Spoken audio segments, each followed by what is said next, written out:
பதிக்கிறடா நெஞ்சு, நல்லா பதிவிக்கிறடா. ஆனால் அண்ணன் கூப்பிட்டுருந்தார், இந்த மீட்டுக்கு கண்டிப்பாக வந்துடணும் அப்படின்னாரு. நான் எதுக்காக வந்தேன்னா, இப்போ நீங்கள் சொன்னீங்க இல்லையா, அந்த இப்போ அண்ணன் பேசினார்ல, ஐ மீன் கேட்டிருந்தப்போ நீங்கள் எல்லாம் ஃபீட்பேக் சொன்னீங்கல்ல, அந்த இதுதான் முகவரியில் நிறைய, ஐ மீன் ஒவ்வொருத்தருக்கும் ஒரு மாதிரியான செஷன் எடுத்துப்பாங்க. எனக்கு எதுனா அவங்க பேசுகிறாங்கல்ல, அது அப்படியே கேட்கும் போதெல்லாம் அப்படியே நமக்குள்ள ஜல்லுன்னு ஏறும். அதை அப்படியே வச்சுருந்தா ஒரு 2-3 மாதத்துக்கு எனக்கு தேவைப்படும், பயன்படுத்திப்பேன்.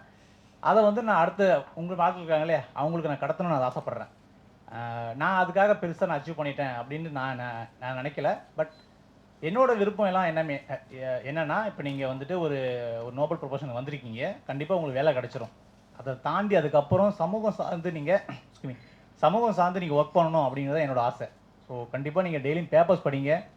வேலைக்கு போகும்போது வெறும் ஜாப் மட்டும் இல்லாமல் அதை தாண்டி சோஷியலாகவும் உங்களுக்கு எந்த அளவுக்கு உங்களால் ஹெல்ப் பண்ண முடியுமோ அந்த அளவுக்கு ஒர்க் பண்ணணும் அப்படின்னு சொல்லிட்டு தான் உங்கள்கிட்ட நான் கேட்டதுக்காக அன்றைக்கி வந்திருக்கேன். நான் அப்போஸ் நானும் அந்த மாதிரி தான் பண்ணிகிட்ருக்கேன். உங்களுக்கு தெரியல, முகவரி அப்படின்னா வெறுமனே ஹெல்ப் பண்ணுறது அதுமெல்லாம் இல்லை. இதுக்குன்னு நம்மக்கிட்ட நிறைய பேராமீட்டர்ஸ்லாம் இருக்குது, உங்களுக்கு தெரிஞ்சிருக்குல்ல. மனிதநேயம், ஸோ இந்த மாதிரியான நமக்கான சில குவாலிட்டிலாம் நமக்கு தேவைப்படுது, சரிங்களா? நம்ம ஸ்பான்சர் பண்ணும்போது நம்ம பதிலுக்கு ஹெல்ப் பண்ணணும் அப்படின்னு, அது ஹெல்ப்பு மட்டும் இல்லாமல் இந்த மாதிரியான மனிதநேய செயல்களை செய்யணும், சமூகம் சார்ந்து ஒர்க் பண்ணுங்க அப்படின்னு சொல்லிட்டு நான் உங்கள்கிட்ட கேட்டுக்கிறேன். சீரியஸ்லி நானும் உங்களை மாதிரி என்ஜாய் பண்ண தான் வந்தேன். ஸ்டேஜ் ஏற்றி விட்டு நான் எதிர்பார்க்கவே கிடையாது.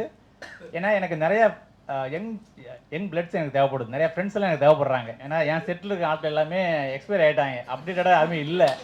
ஸோ நான் அது மாதிரி சரி அவுடேட்டடாக ஐ மீன் எல்லாமே அவுடேட் ஆகிட்டாங்க. நான் அந்த மாதிரி ஆகக்கூடாது, அப்டேட் ஆகிக்கணும் அப்படிங்கிறதுக்காக நான் வாலண்டியராக வேணும்னு வந்திருக்கிறேன். ஸோ எனக்கு இங்கே சில முகங்கள்லாம் எனக்கு சேம் ஃப்ரீக்வன்சி மாதிரி தெரியுது. அவங்க நம்பர் நான் வாங்கி வச்சுக்கிறேன்.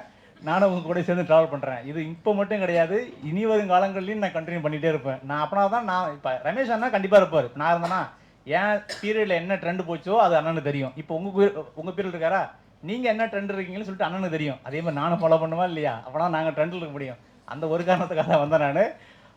கண்டிப்பாக நான் எதுக்கு வந்து நினச்சனோ அது கண்டிப்பாக நான் சக்ஸஸ் பண்ணிட்டு நான் நினைக்கிறேன். அண்ட் அடுத்தடுத்த மீட்லேயும் நான் கண்டிப்பாக உங்களை மீட் பண்ணுவோம். ஏன் டிபார்ட்மெண்ட் சார்ந்து இல்லை டிஎன்பிசி சொன்னாங்க இல்லையா, தம்பி சொன்னா அப்படி மணிகண்டன், இந்த மாதிரி டிஎன்பிசி எக்ஸாம் படிக்க போகிறீங்க, காம்படிட்டிவ் எக்ஸாம் ஃபீல்டை பற்றி உங்களுக்கு ஏதாவது டவுட் இருந்துச்சுன்னா கண்டிப்பாக என்னை காண்டாக்ட் பண்ணுங்கள், சரிங்களா? படிப்பு மட்டும் கிடையாது, ஜாலினா கூட வரலாம். நம்மளும் முகவரியில் குரூப் வச்சுருக்கிறோம் ஃபன் பண்ணுறதுக்கு, வைப் பண்ணுற மாதிரியானது. ஆனால் இது வந்து கம்யூனிகேஷன் செஷன் தான், ஸோ அதனால் தான் நான் ஓப்பனாக சொல்லிடுறேன். நான் ஜாலியாக வைப் பண்ணுற மாதிரியான ஆட்கள் இருந்தீங்கன்னா என்னை காண்டாக்ட் பண்ணிக்கங்க, சரிங்களா? ஏன்னா முகவரி மீட்டில் இந்த மாதிரியான செஷன், ஐ மீன் நல்ல செஷன் போகும், நமக்கான செஷன் போகும், சரிங்களா? நம்ம வெறுமனே மார்க் மட்டும் வாங்கக்கூடிய மாதிரி மிஷின்லாம் கிடையாது. இந்த பீரியடில் படிப்பு மார்க் மட்டும் இல்லாமல் எக்ஸ்ட்ரா கால்குலேஷன் நிறையா தேவைப்படுது, நீங்கள் பார்க்குறீங்க இல்லையா?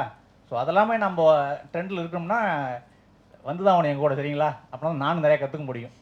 ஸோ இந்த வாய்ப்பை நான் இந்த நேரத்தில் நான் இதுக்கு பயன்படுத்திக்கிறேன். நன்றி, வணக்கம்.